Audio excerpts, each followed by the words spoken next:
Bueno, pues se van los jóvenes y los niños, se van, nos dejan solos. Solo los adultos se quedan.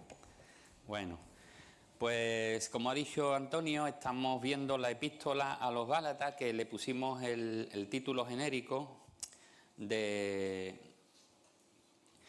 la carta magna de la libertad, y así hemos ido viendo capítulos por capítulo, y hoy llegamos al capítulo 5, y en estos dos últimos capítulos, el 5 y el 6, vamos a tener ahí pues ya aplicaciones prácticas. Ahora bien, Pablo no dejará de anunciar y decir y nuevamente retomar y ver pues lo que son los fundamentos de la fe, de la doctrina.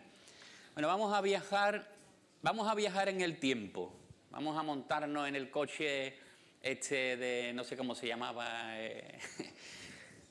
¿cómo? Ese, pues vamos a montarnos ahí y nos vamos a ir hacia atrás. Justamente un 23 de noviembre, lástima que no es hoy, es el próximo domingo, pero da igual. Vamos a irnos un 23 de noviembre del año 1248. Algunos vamos a recordar la historia. ¿Qué pasó en Sevilla el 23 de noviembre de 1248? Muy bien, ¿quién lo ha dicho por ahí? Tiene un premio. Ahí fue tomada Sevilla, la conquista, ese 23 de noviembre de 1248, la conquista de Sevilla tomada por el rey Fernando III, llamado el Santo, que ponía fin al asedio y al gobierno almohade. Así que este fue un día de liberación total de miles de habitantes. Vamos a imaginar, ya nos salimos de la historia, que es real, ahora vamos a imaginar, vamos a dejar nuestra mente y nos vamos a imaginar a un artesano de esta ciudad, de Sevilla, del año 1248, y le vamos a poner el nombre, por ejemplo, de Francisco. No sé si hay aquí, yo creo que no hay ninguno, ¿no? Bueno, Francisco Javier, bueno, vale. Francisco. Bueno, este Francisco, como digo, un herrero, había vivido toda su vida bajo las estrictas leyes y los pesados impuestos del califato. Y su vida era una rutina de esfuerzo agotador por cumplir las exigencias del poder dominante y temiendo la pena si fallaba su cuota de producción o de tributo. Así que nos vemos ahí a Francisco, el herrero, trabajando duramente para pagar impuestos al califato, ¿vale? Al poder gobernante. Pero cuando se anuncia la entrada de las tropas castellanas y la proclamación de la victoria, el mensaje fue claro: Sevilla es libre. El yugo de las antiguas obligaciones ha sido roto. El rey Fernando os ofrece ahora la clemencia y la protección de la corona. Francisco estaba muy contento, estaba inmensamente agradecido, pero la mañana siguiente, ¿qué pasó? El miedo se apoderó de Francisco. ¿Y qué hizo?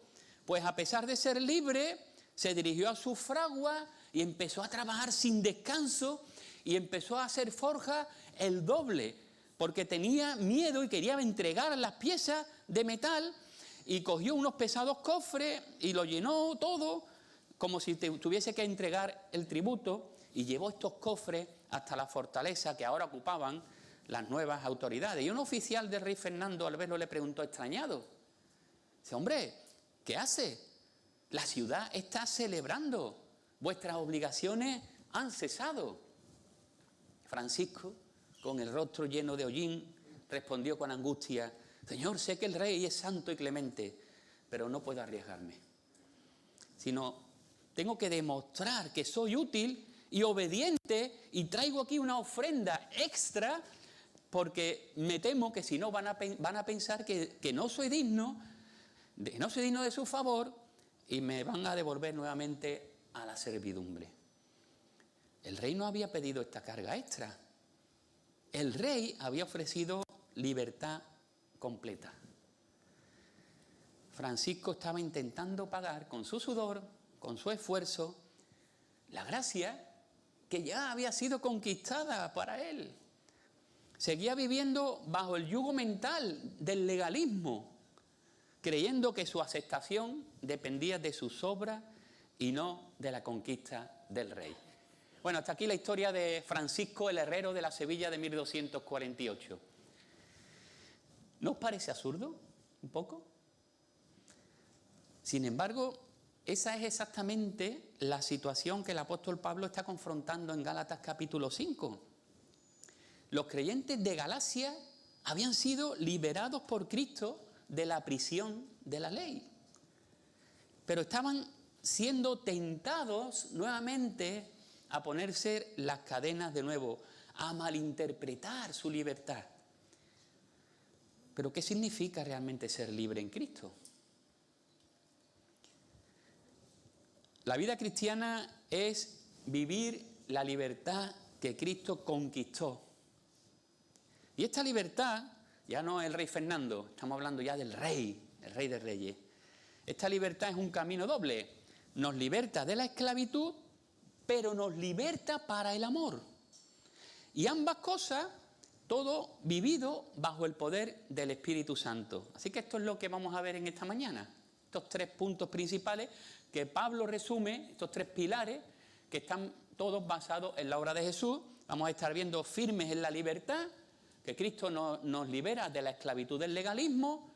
Vamos a estar viendo que tenemos que estar firmes para amar y servir, porque Cristo nos libera de la esclavitud ahora del libertinaje, y firmes por el Espíritu. Cristo nos libera para dar fruto. No vamos a tocar todos los versículos, además voy con el tiempo muy justo. Vamos a ver algunos pasajes importantes, algunos textos, porque ya hemos estado viendo en la carta muchos de estos aspectos. Si no has venido antes y quieres ver con anterioridad lo que pasó, bueno, puedes ir a nuestro canal de YouTube, CC Vida Abundante, y ahí tienes las predicaciones, y ahí puedes ver pues los primeros 4 capítulos y ya te pones al día. Bueno, vamos al principio. Firmes en la libertad. Cristo nos libera de la esclavitud. Este versículo es impresionante. Si hay textos importantes dentro de la carta a los Gálatas, este versículo es fundamental. Yo creo que para mí creo que es la clave, es el versículo clave de toda la carta. Para libertad fue que Cristo nos hizo libres. Y ahora dice, por tanto, permaneced firmes y no os sometáis otra vez al yugo de esclavitud. Así que este versículo vemos una declaración de un hecho, pero también un mandato urgente. La frase Cristo nos hizo libre no es una sugerencia. Es un hecho consumado y además utiliza un lenguaje de liberación, como cuando hay una emancipación de un esclavo o como cuando hay una ciudad liberada y conquistada, como hemos visto en la ciudad de Sevilla.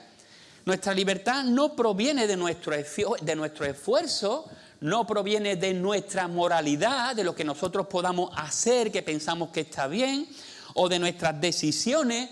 Nuestra libertad espiritual, estoy hablando, claro, no me entendéis, es única y exclusivamente resultado de la obra redentora de Jesús en la cruz. ¿Sabéis? Él pagó, lo hemos mencionado, lo hemos recordado en este tiempo anterior. Él pagó el rescate total con el precio de su sangre. No fue con oro o plata. La sangre preciosa de Jesús pagó nuestra libertad. Y Pablo hace un llamado urgente, como digo.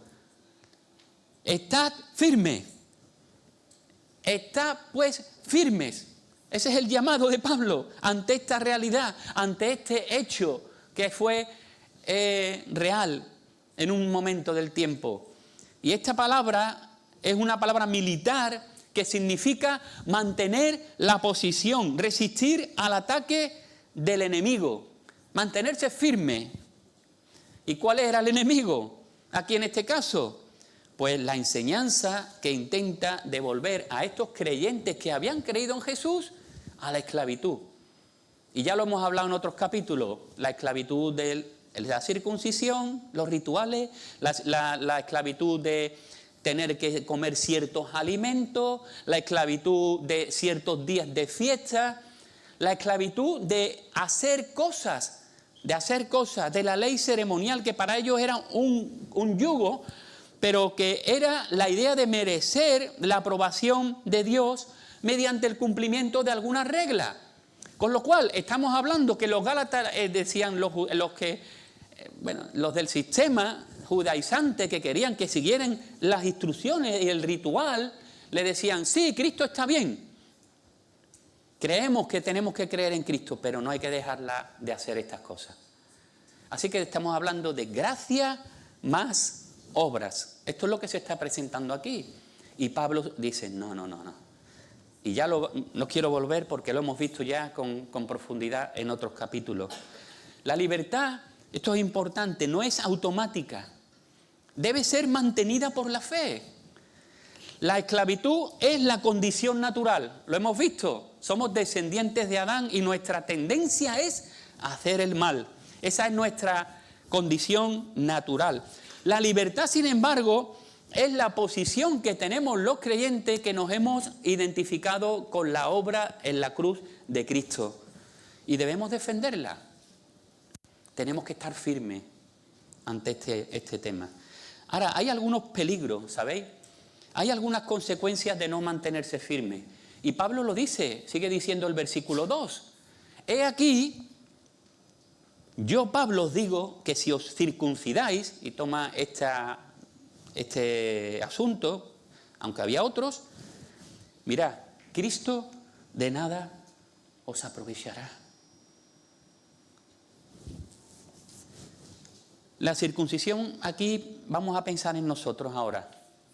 No vamos a pensar en estos rituales. Vamos a pensar en nosotros. La circuncisión para nosotros es simbólica, cualquier cosa. Vamos a pensar que eso es cualquier tributo extra, como Francisco quería ser, como nuestro herrero, que intentamos pagar. Y podemos pensar en devocionales muy rígidos, podemos pensar en ofrenda o donativo obligatorio, podemos pensar en observancia estricta de algunos días. No sé, cada uno puede pensar un montón de cosas que nosotros podríamos hacer pensando que estamos haciendo bien para Dios, pero que realmente en nuestra cabeza tenemos la mentalidad del legalismo y lo que estamos pensando es, tengo que hacer esto para ser aceptado. Si yo quiero ser aceptado por Dios, no me vale solamente con la fe.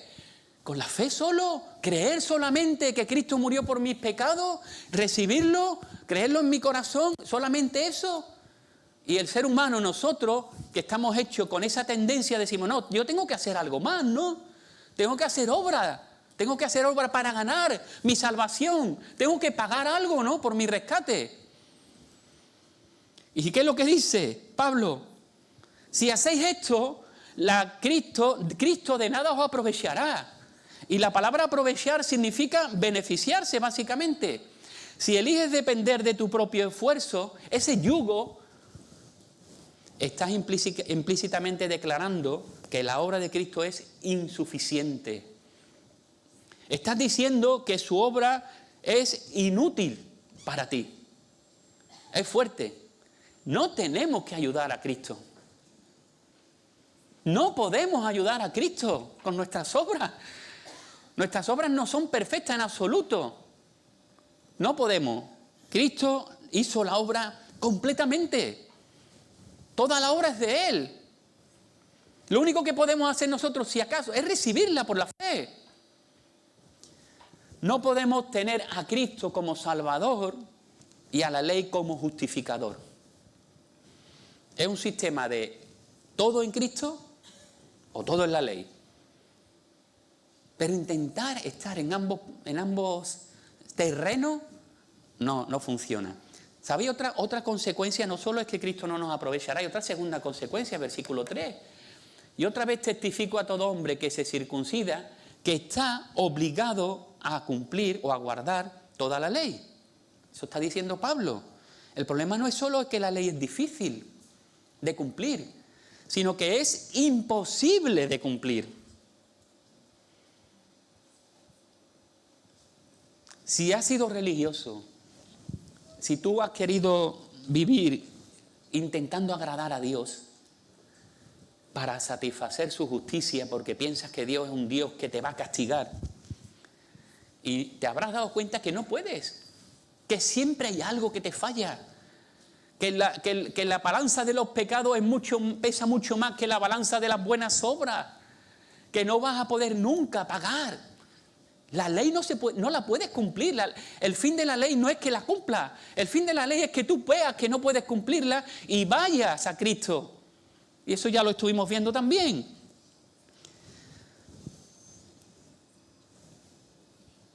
El problema es ese. Si fallas en un solo punto, eres culpable de violar toda la ley. Eso lo dice Santiago capítulo 2 y versículo 10. Y estás bajo maldición. Así que el legalismo es una deuda que nadie puede pagar.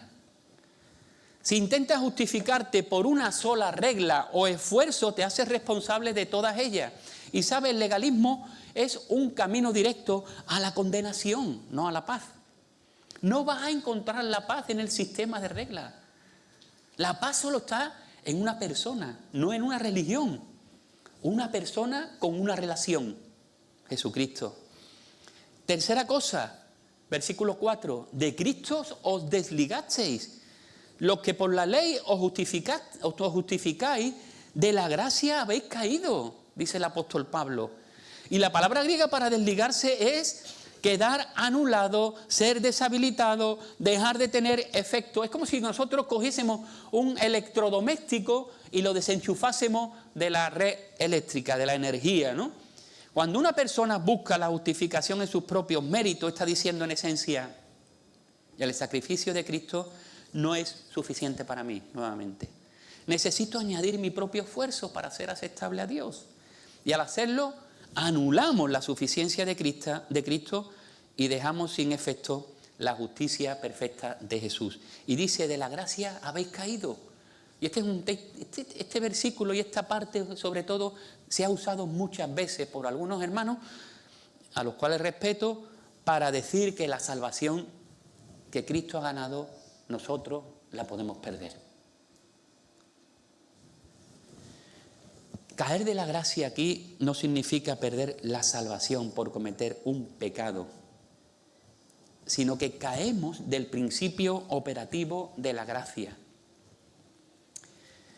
Caer de la gracia es cambiar del sistema de la gracia, donde Dios nos provee, Dios lo provee todo, al sistema de las obras, donde el hombre tiene que proveer. Es como si te bajas de la barca de la fe en Cristo y tratas de nadar hacia la orilla de la salvación por tus propias fuerzas. Aquellos que se someten al régimen de la ley es como que se trasladan a otro terreno que hace desviarse del único camino por el que podían adelantar, por el que podían avanzar, por el Espíritu. Están dejando la única opción que Dios tiene para poder trabajar en tu vida.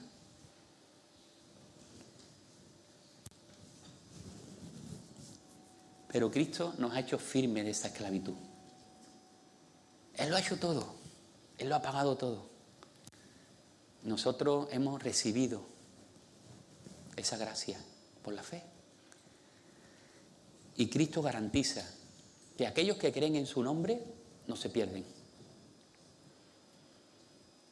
Aquellos que le hemos dicho a Jesús, sí, creo en ti, de verdad, sinceramente, porque se puede decir muchas cosas de muchas maneras, pero los que creen en Jesús están sellados por el Espíritu Santo, tienen la certeza, la seguridad, la garantía de que van a estar con Él por toda la eternidad. Porque nosotros somos buenos, no, nosotros somos muy malos. Por eso que somos muy malos, tenemos que acudir a Jesús y pedirle perdón y aceptar la obra que Él ha hecho por nosotros. Ese es el Evangelio. Segundo punto, dice Pablo. Bueno, una vez que Pablo ha advertido contra el regreso al legalismo, ahora dirige su atención a la otra gran tentación de la libertad. ¿Cuál es? El libertinaje. ¿Recordáis la primera sesión? Puse un desfiladero con dos pendientes, legalismo, libertinaje. Es que el equilibrio es difícil, ¿no? Bueno, pues ahora Pablo va a hablar de esto y dice aquí, porque vosotros, hermanos, a libertad fuisteis llamados. Solamente que no uséis la libertad como ocasión para la carne, sino servíos por amor los unos a los otros, porque toda la ley en esta sola palabra se cumple. ¿Cuál es? Amarás a tu prójimo como a ti mismo. Versículo 13. Si el legalista intenta salvarse por sus obras, el libertino usa la gracia como una excusa para el egoísmo.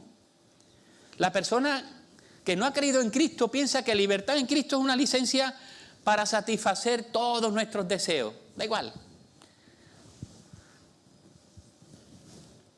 Ya que estoy perdonado, puedo hacer todo lo que quiera, ¿no? Esa es la idea. Y Pablo nos dio la gran advertencia: no usemos la libertad como ocasión para la carne. Entonces, ¿cuál es el destino de nuestra libertad? Si Cristo nos liberó, ¿para qué nos liberó? ¿Para qué nos liberó? Y la respuesta es este mandato, que es un mandato activo: servíos por amor los unos a los otros. Así que el verdadero propósito es servirse por amor. Y Pablo usa aquí igualmente la palabra douleuete, que significa literalmente ser esclavo, de doulos. Ser esclavo o servir como esclavo. Servíos por amor, dice, ser esclavos por amor unos a otros, es lo que está diciendo. Y es una paradoja, ¿no? Si hemos sido libertados de la esclavitud, como estamos viendo, de la ley, ¿ahora qué? ¿Que me tengo que convertir otra vez en un esclavo? Sí, voluntariamente. Ahora tú te conviertes voluntariamente en esclavo de los demás. No sé si habéis pensado alguna vez en el servicio de esta manera. Esta no es una esclavitud impuesta por el miedo, o por la deuda, o por la fuerza, como la que sufría el herrero Francisco. Es una actitud elegida, es una esclavitud que elegimos, que demuestra el nivel más alto de la libertad. El hombre verdaderamente libre es aquel que tiene la capacidad de elegir, someter su ego y sus deseos al bienestar de la otra persona. Tremendo, ¿no? La libertad en Cristo no es la independencia del mundo, es la dependencia mutua de amor. Y Pablo nos está llamando a la imitación de nuestro Salvador, Cristo, el más libre de todos, el Hijo de Dios, usó su libertad para tomar forma de siervo y morir por nosotros. Qué extraño, ¿no? Nuestra libertad es el poder de elegir el servicio y no la excusa para elegir el egoísmo. Y Pablo ahora cita una frase o un trocito de la ley. Qué curioso. Y dice: amarás a tu prójimo como a ti mismo. El único motor que puede mover a un cristiano a la esclavitud voluntaria es el amor ágape, el amor incondicional, el amor de autosacrificio, el amor que busca el bien del otro por encima del propio mismo. Ahora, ¿de dónde sacamos este amor? Porque yo no lo tengo.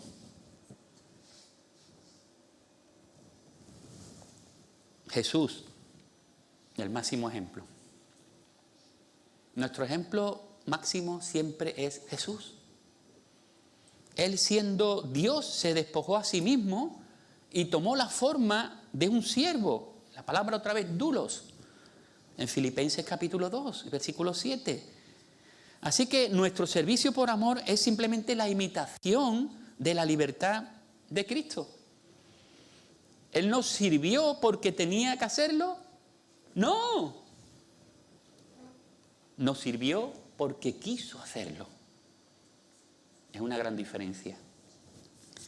Si tu servicio es por obligación, tengo que ayudar para ser un buen cristiano, eso es el yugo de la ley. Ahora, si tu servicio es por amor, quiero ayudar porque he sido amado por Cristo, eso es la manifestación de la gracia. Qué curioso, el amor es la única ley que el hombre libre puede cumplir. La ley del amor. Pero sin embargo, hay una contradicción. Dice el versículo 15, pero si os mordéis y os devoráis unos a otros, tened cuidado, no sea que os consumáis unos a otros. Yo me quedo extrañado. Estamos hablando del amor y del servicio y de lo que nos tiene que motivar, y ahora Pablo mete ahí este versículo que parece que está sacado de un zoológico. Morder se refiere a ataques verbales, a chisme, a difamación, a crítica destructiva. Este morder es el ataque inicial del daño, pero sigue más, dice comer. Significa consumir o devorar completamente, y esa es la consecuencia final del morder. Muerde y come. Ahí es donde está ya el daño final, la destrucción total, la destrucción de la reputación, la ruina de la relación. Comienza con el morder, con la crítica, el chisme. Oye, ¿sabes qué? Oye, ¿estás enterado? Ese tipo de comentarios que hacemos así rápido, ¿no? Que son destructivos al final, que muchas veces no somos ni testigos de primera mano. Estamos hablando cosas que hemos escuchado, que ni siquiera hemos verificado. Eso es muy malo. Y Pablo utiliza una imagen de animales salvajes, de bestias feroces, para describir a estos creyentes en los que opera el egoísmo y la falta de control. Es el polo opuesto al fruto del Espíritu, que vamos a ver en un momento. La Iglesia, en lugar de ser un refugio de amor, se convierte en una jaula de depredadores. Así que hay una advertencia importante del apóstol Pablo, que incluye seguidamente de amaos y servíos por amor.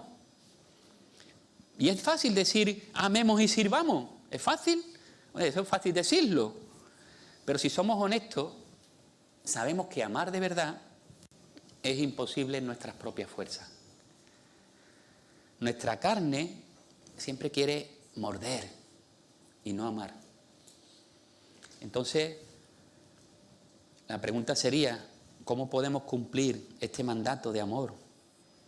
Evitando el legalismo y evitando el libertinaje. Bueno, hay una buena noticia. La buena noticia siempre es Cristo. Que no solo nos dio un mandato, sino que nos dio el poder para cumplirlo. Qué bueno. Y ese poder reside en la persona del Espíritu Santo, la gran promesa de Jesús. Y esto nos lleva a nuestro tercer y último punto. La clave de la vida libre es andar en el Espíritu. Firme en el Espíritu, porque Cristo nos libera para dar fruto. Dice el apóstol, digo pues, andad por el Espíritu y no cumpliréis el deseo de la carne. Este versículo nos dice, ¿no? Nos establece la única forma de vivir la libertad práctica. El verbo andar, peripateo, suena un poquito a lo que a nuestro, ¿verdad? Patear, ¿no? Viene de ahí. Bueno, pues significa eso, caminar alrededor, porque tiene un peri delante, caminar alrededor, o más, como lo podríamos decir, traduciéndolo, haciendo una paráfrasis bíblica, decir que llevar una forma de vida o conducir tu vida diaria, ¿vale? No se refiere a un momento, no se refiere a una experiencia única, sino a la rutina diaria de la vida. Andar en el Espíritu es andar cada día con el Espíritu, sintonizado con el Espíritu que tienes dentro. La dirección de andar en el Espíritu significa eso, permitir que el Espíritu Santo sea el ambiente, la atmósfera, la fuerza impulsora, la regla de fe y conducta. Lo que necesitamos no es intentar ser más espiritual, eso no es rendirse a la dirección del Espíritu Santo que ya tenemos. Que no hay que buscarlo más allá, Está en nosotros. A los que hemos creído, Dios nos ha dado el Espíritu Santo para que podamos vivir de acuerdo a sus demandas, de acuerdo a ese amor que nosotros no tenemos, pero que necesitamos tener para ser esclavos de los demás. Porque para eso nos ha libertado Cristo. Andar en el Espíritu se logra mediante la obediencia a la palabra, porque el Espíritu la inspiró, mediante la oración, mediante una dependencia consciente en Él, en cada decisión, en cada reacción. Es como si fuese un barco que levanta las velas y permite que el viento, que es el Espíritu, guíe su curso. Así que cada mañana nosotros deberíamos de coger y levantar las velas. Y vamos a ver dónde nos lleva, ¿no?, el Espíritu. Es más, deberíamos ser sensibles a la obra del Espíritu Santo, porque está trabajando, está obrando. El Espíritu Santo se queda muchas veces relegado, es Dios, ¿eh? Si creemos en la Trinidad, el Espíritu Santo es Dios. Y está en nosotros, trabajando, obrando, ¿verdad? Ahora hay un conflicto interior. ¿Cuál es el conflicto entonces? Porque el deseo de la carne es contra el Espíritu y el del Espíritu es contra la carne. Pues estos se oponen el uno al otro de manera que no podéis hacer lo que deseáis. ¿Recordáis lo que decía el apóstol Pablo? Es que lo que quiero hacer no puedo. Y lo que no quiero hacer, eso es lo que hago. Esa es nuestra lucha. Hay una guerra. Cuando hablamos de la carne no estamos hablando de esto. Estamos hablando del cuerpo. Muchas veces piensan, no, la carne, el cuerpo, la sexualidad. No, no, no. La carne aquí es nosotros, nuestro ego, nuestra propia voluntad, nuestras propias decisiones, el querer gobernar aparte de Dios, aparte de Jesús, ¿no? Y todos los creyentes experimentan una lucha real. Y si eres creyente, qué bueno que tengas esta lucha, porque es una garantía y una certificación de que realmente el Espíritu Santo está en ti. Pablo usa este término, un término que implica un choque frontal, una oposición constante ahí. La carne contra el Espíritu. Es como el conductor que intenta corregir un coche que se va hacia un lado cuando tienes una rueda vacía o cuando no estás bien alineado y vas así, siempre te tiras hacia un lado, no, izquierda o derecha, da igual. La vida en el Espíritu siempre deriva, la vida sin el Espíritu siempre deriva hacia la carne, siempre vamos para allá. Por lo tanto, Pablo no está pensando en una persona no creyente, sino en un cristiano que experimenta una batalla en su vida diariamente. Y ¿sabéis una cosa? Este conflicto no disminuye con la conversión, se vuelve más intenso. Y cuanto más buscamos vivir de acuerdo al Espíritu Santo, a los valores que tenemos en la palabra de Dios, a los patrones que tenemos en la palabra de Dios, más difícil se hace esa lucha, más intensa se hace esta lucha. Cuando hacemos propósitos de leer la Escritura cada día, llegarán 1000 cosas, llegará trabajo, llegarán un montón de cosas inesperadas, siempre en el día, para que no puedas cumplir con este digamos, deseo que tiene y que pone el Espíritu Santo en ti, de tener comunión con Él y con el Padre. Siempre habrá cosas.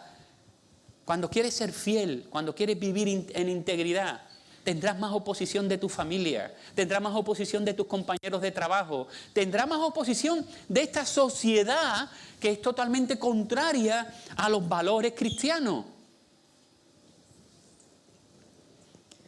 ¿Y sabéis una cosa?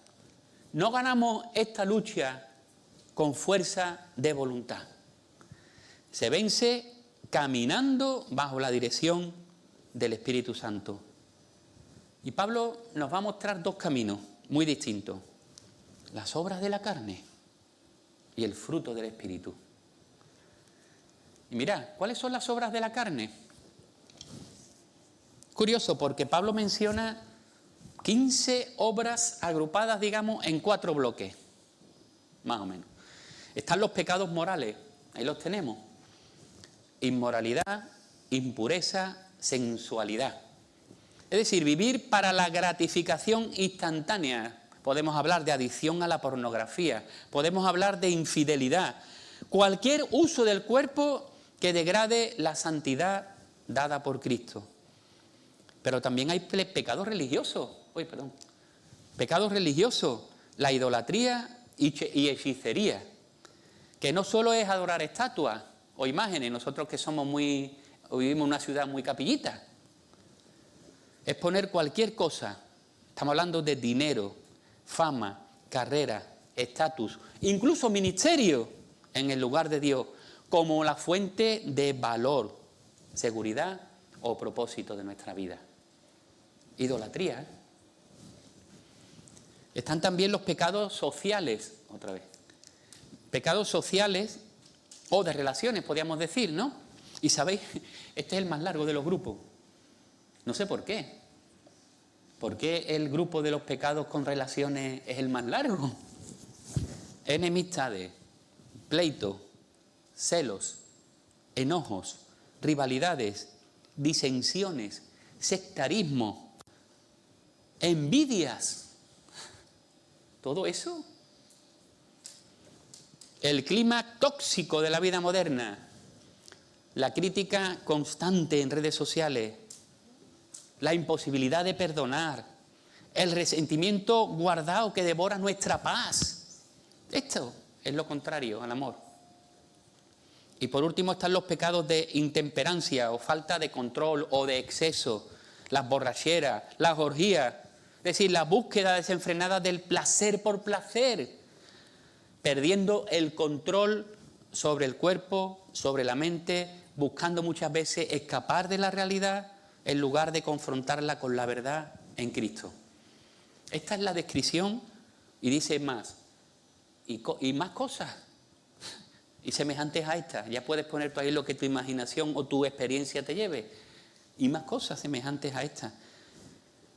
Y Pablo hace una advertencia ahí y dice, quienes practican tales cosas no heredarán el reino de Dios. No está hablando de un pecado puntual. Está hablando de un estilo de vida sin transformación. Una persona que vive así, ese es su estilo, su andar, su caminar diario. Pero por otro lado, están las obras de la carne, pero también está el fruto del Espíritu. Gloria a Dios, que tenemos. La evidencia de una vida guiada. A diferencia de las obras de la carne, no sé si dais cuenta, el fruto es uno. No dice las obras y los frutos. Dice las obras de la carne y el fruto del Espíritu. Es uno porque el Espíritu produce un carácter integral. El fruto del Espíritu en su conjunto es básicamente un esbozo del carácter de Cristo. ¿Y qué hace el Espíritu en nosotros? ¿Qué es lo que está haciendo? Pues nos está conformando a la imagen de Jesús. El que encarnó perfectamente el amor y todas las demás virtudes mencionadas. Así que la cuestión no es tanto mirar cada fruto de manera separada para evaluarnos. Tengo amor, tengo paciencia, tengo gozo, tengo fe. No. Andar, lo que tenemos que hacer es andar en el Espíritu y las virtudes crecen a partir de esa relación con Dios. Van creciendo solas. De una manera natural, es como un árbol. No tiene que ponerse a gritar que dé naranja. Da naranja porque está bien alimentado, está bien regado. Naturalmente da su fruto. Cuando tenemos relación con Cristo, cuando dejamos que el Espíritu Santo esté gobernando nuestra vida, se irán manifestando las virtudes. Es como un diamante que tiene muchas caras, muchas facetas y todas, ¿no? Hacen que el diamante sea bonito, ¿no? John Stott, que ya no está con nosotros, dividió este fruto del Espíritu en 3 áreas, pero da igual el orden y todo, no tiene ningún significado. Pero él lo dividió en 3 áreas con 3 virtudes cada una. Están las virtudes hacia Dios, las virtudes que tienen que ver con los demás y las virtudes que tienen que ver con nosotros mismos. Las virtudes que tienen que ver en dirección hacia Dios, vertical, están el amor, Amor ágape, que es un amor incondicional, autosacrificado, la base de todo. No sé si por eso está el primero. Gozo, que no es felicidad basada en circunstancias solamente. Digo, qué bien que me han subido el sueldo. Gozo. O qué bien que mañana tengo día libre. Gozo. Bueno, eso está bien, eso es alegría, está bien. Pero el gozo este que produce el Espíritu no se basa solamente en estas circunstancias, sino que es una profunda alegría que permanece. ¿Por qué? Porque sabes que tu salvación está segura en Cristo. Ese es el gozo auténtico, de saber que cada día que pasa, que yo me levante o me acueste, estoy seguro en las manos de Jesús. Y voy a estar con Él, pase lo que pase. Y está la paz de Irene, la tranquilidad interior de saber que estás reconciliado con Dios. Esa paz, que no es la que el mundo ofrece, que no es la ausencia de guerra, es la paz, la conformidad con Dios. Pero hay virtudes también hacia los demás. La paciencia, la macrocimia, una largura de ánimo ahí, tener ahí capacidad de soportar a los demás sin explotar. A veces nos falta, la paciencia. Y a veces nosotros ponemos a prueba la paciencia de los demás. Pero esta paciencia es fruto del Espíritu. Saber aguantar ahí, soportar sin explotar. Benignidad, dulzura, amabilidad. Tener ese tacto, esa manera de relacionarse con los demás. No ser tan áspero, rudo. Que yo creo, yo te tengo que decir la verdad y te lanza ahí un misil. No, contra la verdad con amor, ¿no? Un poquito de bondad, esa disposición activa a hacer lo bueno y a lo que es correcto. Todo esto en relación a los demás. Y también para nosotros hay virtudes que tienen que ver con nosotros mismos. La fe, la fidelidad, ser digno de confianza, que se traduce en confianza en Dios. La mansedumbre, es decir, fuerza bajo control. No es el tontito, es el que tiene poder y lo somete y lo domina. Es como Cristo mismo, la misma cualidad. Templanza, dominio propio, la capacidad de decir no a los deseos de la carne. Esto es lo contrario a los excesos, lo contrario a la intemperancia que veíamos antes, ¿no? Ahora, la diferencia central es que la carne produce obras. Sin embargo, el Espíritu genera fruto. Las obras son fabricadas, pero el fruto es crecimiento. ¿Veis la diferencia? Hay una clave, versículo 24. La clave es la cruz de Cristo. Siempre vamos a ir a Cristo, Por lo menos es mi deseo siempre. Vamos a ir siempre a Cristo. Pero los que son de Cristo, los que son de Cristo Jesús han crucificado la carne con sus pasiones y deseos. La crucifixión de la carne no es nuestro esfuerzo por ser buenos, sino aplicar lo que Cristo ya hizo por nosotros. Cuando hemos sido unidos a Él en su muerte y resurrección, nuestra vieja naturaleza, si la carne, fue legalmente delante de Dios condenada y clavada. Andar en el Espíritu es decir cada mañana: mi carne está clavada en la cruz de Cristo, por lo tanto no tengo por qué obedecerla. La libertad viene de vivir desde la cruz y no hacia la cruz. Ya hemos sido salvados y vivimos a partir de la cruz. Nos vamos hacia la cruz, queriendo ganar el favor de Dios. No se trata de suprimir la carne por disciplina, sino de vivir desde la identidad nueva en Cristo.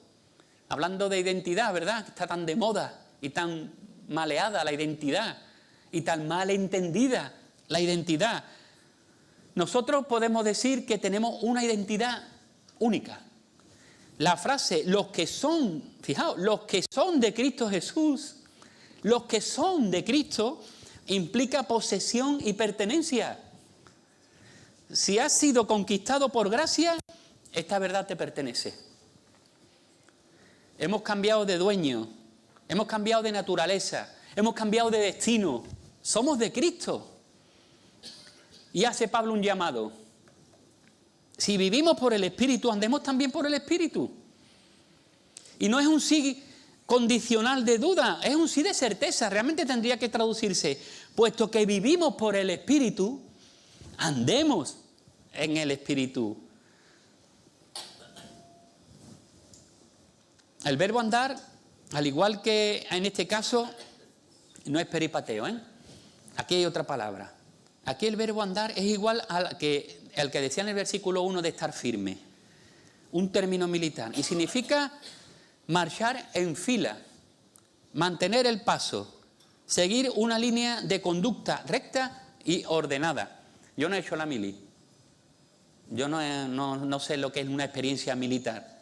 No sé lo que es gritarme, no sé lo que es levantarme con porrazo, no sé lo que es levantarme en la mitad de la noche, no sé lo que son las bromas de los compañeros, no sé si me he perdido algo bueno. Sí, ¿verdad? Así que todavía no soy un hombre, porque no he madurado en la mili. Bueno, me tocó, el Señor lo quiso, porque la verdad fue un sorteo. Pero bueno, ahí la cuestión es la siguiente. Andar en el Espíritu. Si somos del Espíritu, si vivimos en el Espíritu, andemos también por el Espíritu. Vivir por el Espíritu es el nuevo nacimiento. Andar en el Espíritu es obediencia diaria. Y termino. Querido, nuestro Rey ya ganó la conquista. La pregunta para nosotros hoy es, ¿estás firme en la libertad?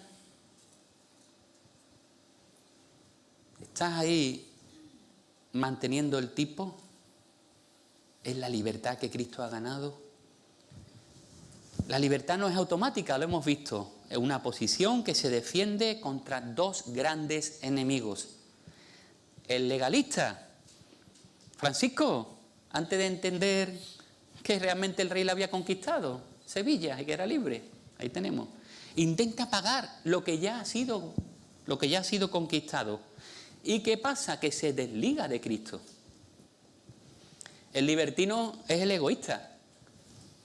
Usa la gracia como excusa para el vicio. Muerde. Devora. Pero la propuesta de Pablo para nosotros es el camino del hombre libre. El hombre libre. El que es guiado por Cristo. Que se mantiene firme en la gracia y vive por el poder del Espíritu en un servicio amoroso. El llamado es a que entreguemos en fe nuestra vida a Jesús nuevamente. Sí. Si no has entregado tu vida a Jesús, si estás aquí por primera vez quizás, si nos estás escuchando y estás hablando de cosas, estás escuchando hablar de cosas que a lo mejor te suenan un poco raras, es normal, no te preocupes. Todos hemos pasado por esto. Pero si sientes que Dios toca tu vida, si sientes que realmente te das cuenta de que eres una persona miserable, de que eres una persona que estás perdida, que estás sin Dios en este mundo, sin esperanza, acude a Jesús, cree en Él. Dale tu vida, dile, Señor, yo quiero entregarte mi vida a partir de hoy, quiero que tú seas el que gobierna, el que andas en mí, el que me mueva, el que me das la fuerza para vivir de acuerdo a tus propósitos. Porque esto no es esclavitud. ¿Sabéis? Cuando yo era jovencito, tenía como 16 años, que de tiempo hace, yo empecé a escuchar del Evangelio y fui a una iglesia evangélica, como esta, más o menos, un poquito más pequeñita. Y empecé a escuchar hablar de Jesús. Pero yo pensaba, pero es que esto es un rollo, esto es una esclavitud. Tiene que venir a la iglesia, tiene que leer la Biblia, tiene que... Y yo pensaba en mis amigos y en mi mundo y en toda mi situación y no quería. Y yo iba un poco obligado, la verdad lo digo, iba obligado a la iglesia. Pero el Señor fue haciendo su obra, la palabra del Señor fue actuando y el Espíritu Santo la usó.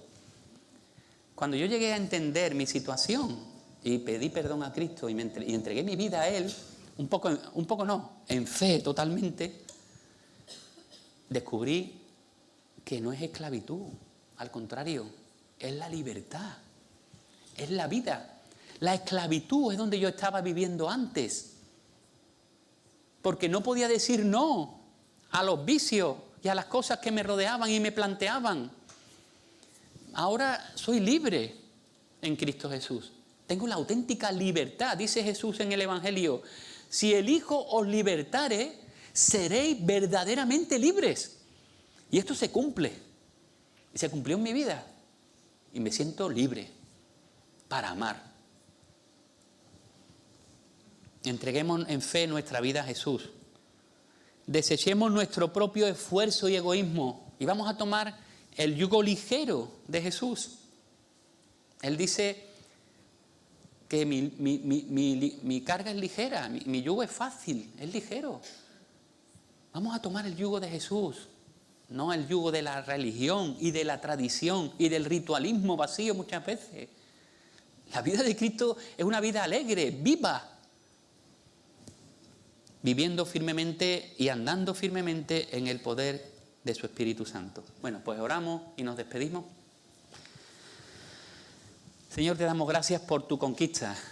Te damos gracias, Señor, porque estando realmente esclavizado del maligno de este mundo, de todo el sistema de valores, tú nos diste vida en Cristo, Señor.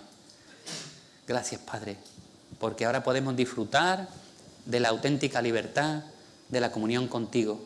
Ayúdanos a identificar, Señor, nuestras áreas de carnalidad, aquellas cosas, Señor, que hacemos muchas veces sin la motivación correcta, solamente por el hecho de hacer. Ayúdanos, Señor, a que nuestra vida sea el resultado de una comunión contigo, de amarte a ti, y las cosas que hacemos, las obras que podamos hacer, son respuestas de gratitud, Señor, a lo que tú ya has hecho por nosotros, al amor que tú nos has dado, Señor, que podamos también manifestarlo hacia los demás. Bendícenos tú, Padre. Muchas gracias por advertirnos siempre, por dejarnos tu palabra y por el Espíritu Santo. En el nombre de Jesús. Amén.